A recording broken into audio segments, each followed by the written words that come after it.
Okay, YouTube, I'm back.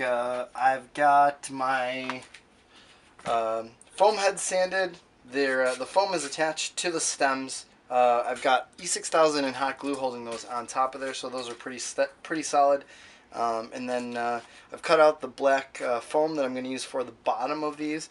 In case you're not familiar with it, craft foam is really easy to work with. You can just take regular scissors and just cut it. It's super simple to work with, so it's something I use all the time, and it's like 89 cents for a sheet of that for I think 2mm craft foam at all of your hobby stores.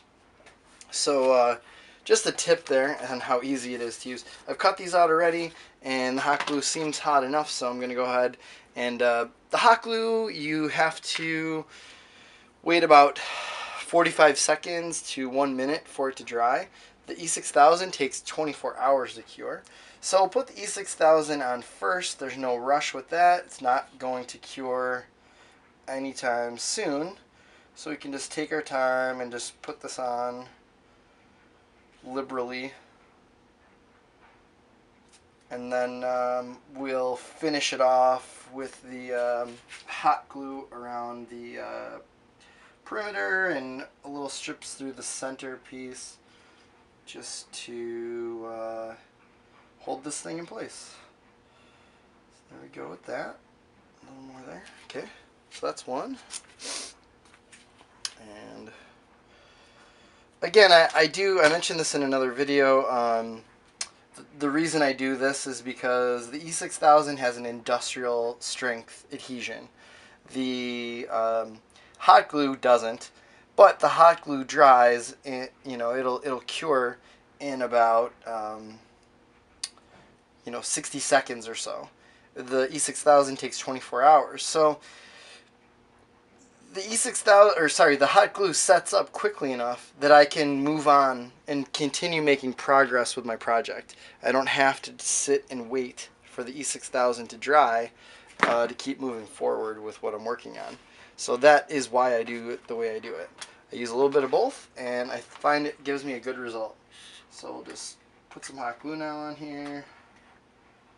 This is Gorilla Glue brand hot glue.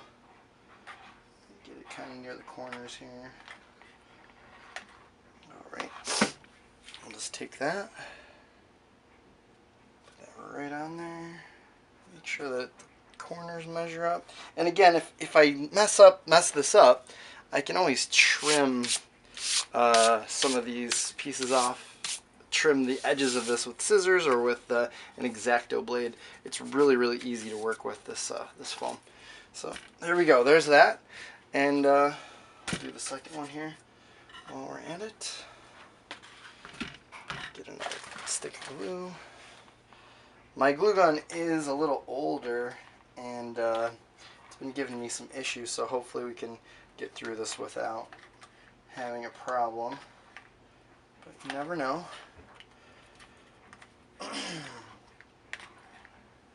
Yeah, this glue gun's been through a lot of projects. I ran, I'm going to say, hundreds of sticks of glue through this in its lifetime between my builds for my Stormtrooper, the First Order Stormtrooper, Groot, my Iron Man suit. So this hot glue gun has definitely seen a lot of action.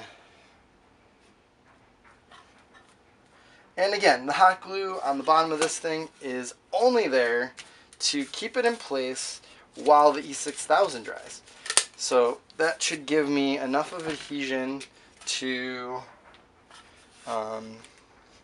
just let that cure, and then I'll have a really good strong hold with the E6000 once that cures.